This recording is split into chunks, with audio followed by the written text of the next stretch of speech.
My name is Dr. Lanisa Kitchiner, and I serve as Head of Education and Scholarly Initiatives here at the National Museum of African Art. This second part of this cultural roundtable is a continuation of the first, which addressed the whole notion of Africanisms in Oman, Omani-isms in East Africa and Kenya more particularly. This panel is made up of a wonderful and diverse group of individuals, scholars, artists, and I'll just start on my right and go around. We'll have a very informal conversation just as we did the first. We often think in terms of binaries between African and Arab, and this is a theme that came up in the previous panel. And some of us have in our minds what we think a typical Arab should look like. And we have this idea that's very deeply shaped by sort of Western racial and ethnic categories. And I think Oman actually offers an interesting instance for us to reframe what those terms actually mean and to expand what those terms mean, both the term African and the term Arab. If you are looking at Oman and you want to understand how the Omanis affect, this is the whole question of race, ethnicity, and who are you? Who is an Arab? Even the Arabs themselves could not define who is an Arab. It was an Englishman called H.A.R. Gibb who came with a definition of Arab. Anyone who speaks the Arabic language, take part in Arab history, and identify with the history of the Arabs, from being barbarians to being leaders of civilization. And that's what happened. The Arabs accepted who is an Arab. So all of the people, regardless of who they are Arab. So help us to better understand these multiple identities, multiple histories, contested identities, contested histories. I think I can do no better than to raise up the name of the late, great Professor Ali Mazrui. He developed a theory to understand the identity and the impact of different historical changes on Africa, and that was the theory of the triple heritage. The sort of, as he saw it, the legacy of indigenous belief systems, number one. Number two, the legacy of Islam in Africa. And number three, the legacy of European colonialism. I think it's very important to underline the relationship between Oman and Zanzibar through art, because I felt my country wasn't, after the revolution that happened in the 60s, people were not really wanted to talk about it, wanted to talk about Zanzibar and what happened, because there was a lot of people killed and slaughtered, etc., etc. So I felt it was very important to speak about it, and also to make the world to understand that Oman was one day in Zanzibar, and the capital city was not in Muscat. Actually, it was in Zanzibar. There's a real paradox of dissent when it comes to identity politics on the Swahili coast, because as one of our panelists this morning pointed out, being the most, if you will, authentic or original Zanzibari meant claiming foreign heritage to being Shirazi, right? So these kinds of complexities, I think, are really where we need to go beyond that triple heritage to really begin to excavate how it is that identity discourses become, where they percolate up from, and then which are really the broader material conditions of social life, right? And then how ultimately they get expressed, which is where I think aesthetic and artistic production also becomes really, really important, because those are tools in the hands of people who are constantly negotiating and refashioning themselves in a very fluid and complex social world. Yes. The issue of pawning, as you explained, Yes, is what goes on right now in East Africa, but we don't call it pawning or slavery as they used to call it then, because, for example, I'll give you a very good idea, like in Kenya, whereby you have what you call the interior parts of Kenya and then the main city, which is Nairobi. You find that people who live in the interior parts of Kenya, maybe in the rural area, where there is no proper electricity, or it's not urban, it's rural. There is a lot of rural to urban migration. So what happens between families? They could be distant relatives, they could be people who just come, originally their ancestors come from the same village, but because like now my family, we have land and we live in the urban area, and I still go back and forth to the village, I meet one of the person who's either my distant relative in the village, and he or she tells me, I have a daughter, and because of a lack of finances, I have not been able to educate my daughter to high school or college, and therefore I need my daughter to go to the urban area to look for work. And could you please take my daughter, and she will help you with housework, she will clean, she will cook, she will do all this, while you find a way of educating her in either some form of work so that she can become independent. So this is something that is done nowadays too, but we never call it slavery, we never call it pawning. And that was, I believe, the history of, even when the girl comes to the urban area, she will refer to my mother as auntie, I will refer to her as cousin, we will live together, we will eat together, we will do everything together, and at the same time my mom or my parents will try to educate her, and I will know her as my relative. I will not say that this is a maid, I'll say, oh, that's my cousin. So this is what goes on, but in a way whereby we are helping each other, if I may say, more than saying it is servitude or slavery. Yes, some people use it negatively sometimes, and sometimes it's not as it is agreed to be in the beginning, but this is something that goes on. And so I'm so happy that you gave me the opportunity to say this and to explain it, that really, even in those days, some families, maybe in the 19th century, were not doing it out of slavery. I'm not selling somebody. I'm giving you somebody to help you as a result of you helping me with something, and I hope she will return. Who defines who you are, what you are? It all depends on your politics, your theology, and your psychology. You come to the Arabs. If you know the history of Islam and you know the Arabs, who are the Arabs today? Most of the Palestinians, they are the children of the Crusaders who came to fight for the Crusades. If you have any doubt about that, look at their complexion. Many of them, they look Europeans. But they are Arabs. Go to Saudi Arabia. Go to Oman. Compare the differences. These are very touchy issues. People, when it comes to identity, you're dealing with very dangerous powder cake. Because it all depends on how you define yourself. And how do you go about defining yourself? These are very dangerous issues. So when you talk about identity, you have to be very careful as to what you're talking about identity.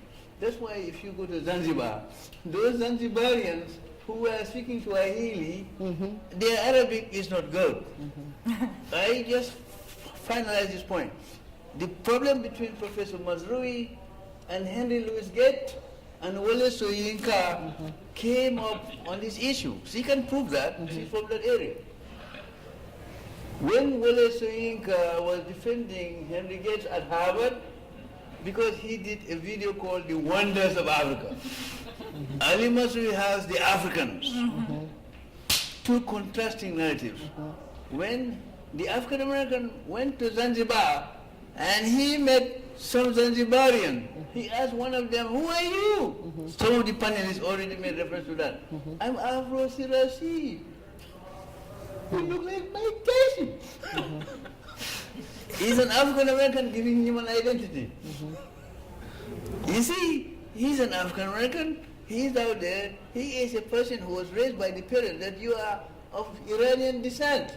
You are Afro-Sirasian. She's from there, she can confirm what I'm saying. You see, that is how you define who you are. And just to close by saying that even in religion, whereby we know that the people of the coast were Islam, but at the same time, they had the same belief about God. And there's this song I'm going to sing for you. This just shows the importance of religion in both the two cultures. And the song says, Mungu akitaka kupa kulete hii barua, ukupa usingizini pa basi mwenyewe kujua, kwenda mbio sikupata, bure unajisumbua. Muhogo wa jagombe, sijauramba muhiko, usitukane wakunga, na uzazi ungaliko. So in this song, it's a smooth Arabic Tarab music, and it's saying that when God wants to bless you, He doesn't need to write you a letter. He can bless you anyway in your sleep. And therefore, don't rush through life, because that doesn't mean you'll get your blessing. Your blessing will come anyway. And you can see this will relate more with both the people who come from the coast and also the Omani culture, because they all believe in a supreme. One of the most salient points that has affected Swahili identity in the 20th century is the growing importance of being a member of a nation. Now, this is something we take for granted. You mentioned passports, Professor Nair. But in the period before European colonialism, these people were traveling with no formal passport, or maybe even many passports or different forms of citizenship and belonging. In the 20th century, especially leading up to the decolonization of Africa, it becomes absolutely so important for you to have a national identity and to have a national passport. So where do the Swahili fit into this paradigm? Well, in Kenya, as some of you can attest to, they're viewed very ambivalently as maybe not so Kenyan as we really want them to be, because they're all associated with this Arab business and overseas, which we have an understanding that that's tainted by slavery, and they didn't really participate in the protests against colonialism like we did. And so there's a marginalization that happens of the coast, which continues to this day, to think of coastal people as not being really Kenyan or not being really African. And that has everything to do with the politics of national identity. So I think if we can think about things transnationally and to think of and just accept the Swahili people as they are and as they say they are, we can begin to delve much deeper into this issue. The same goes for Oman. On the Omani side, the process of nationalization happens a bit later, but it affects things in the same way because it forces people to surrender their Tanzanian or Kenyan passports to become an Omani citizen, and it almost forces them to think of themselves only in terms of their Omaniness, their Omani identity. And so these other aspects, these very complex aspects of identity, get put to the side in this process of nationalization. And that's something that we're still dealing with to this day. Absolutely. If you all would just join me in just really giving a big, huge thank you to each of our panelists. I should say that this is, in really ways, the beginning of an ongoing conversation. So if we could just give all of us a big round of applause.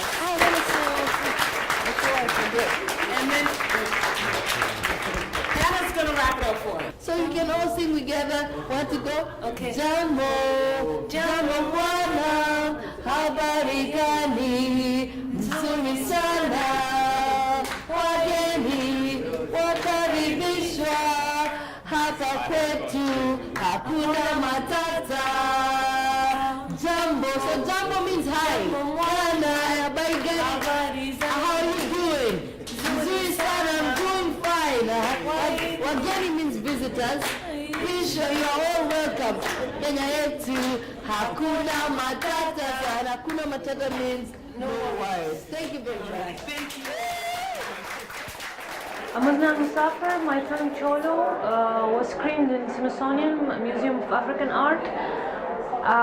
As a filmmaker, it's always nice to speak in your image language. But today at the round table, and thanks to Nicole and Smithsonian, I felt I learned something new about Oman and Zanzibar and about the connection. It was very interesting hearing stories and analysis and sometimes personal and sometimes very educational and very wise and beautiful. My name is Nathaniel Mathews. I am a PhD candidate at Northwestern University in African history. My dissertation is about the Swahili-speaking Omanis, or what are often called the Omani Zanzibaris. Those are people who left Zanzibar after 1964, went into exile, and went to different places around the world. And then in 1970, many of them, to most of them, were invited back to Oman, a place that was their ancestral homeland, but that they had never actually lived in. So I am, through oral history and through archival history, telling the story of this group of people. We just came from a panel regarding the history and culture of the Swahili coast and the connections between Oman and East Africa. One of the things I emphasized in the panel was our common sense notions of what is an African and what is an Arab are influenced by constructs of race and ethnicity and nation, and we need to deconstruct those. We need to think beyond them. We need to think outside of them in order to understand the Swahili people and the Swahili coast.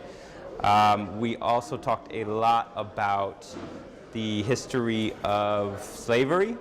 I think that it's easy for us to, in the West, to misunderstand the different meanings of slavery and the way in which slavery functioned on the east coast of Africa and in Oman. So we were trying to get into some of the history of that and the meanings of that. And then we talked about, I think the thing that we kept returning to was identity. And one of the things that I talked about in the panel and that we were discussing was the importance of understanding how nationalism has affected people's identity, so that we live in an age where there are passports and you have to have a passport to travel from one country to another, but the Swahili for thousands of years have inhabited a world where those borders didn't exist. So they've been globalized before the term globalization was trendy. And Oman was a huge part of that trend of globalizing the coast of East Africa through trade. So it was a great conversation with a diverse group of scholars and activists and artists, and I was happy and extremely pleased to be a part of it. Good afternoon, I'm Nicole. And I'm Lanisa. And we just finished our cultural roundtable looking at the cultural connections between Oman and East Africa. And I think it turned out pretty well, don't you? I think it turned out fantastic.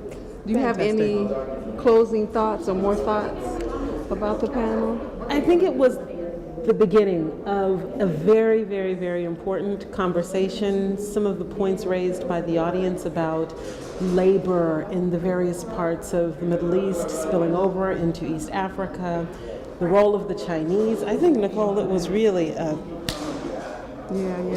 comprehensive conversation. So I'm happy with it. The feedback we're getting is positive. I think it really gave, if nothing else, an introduction to our general public about the Arabian Peninsula and East Africa and those connections. Absolutely. So I'm happy, and stay tuned for more to come. Stay tuned. Thanks.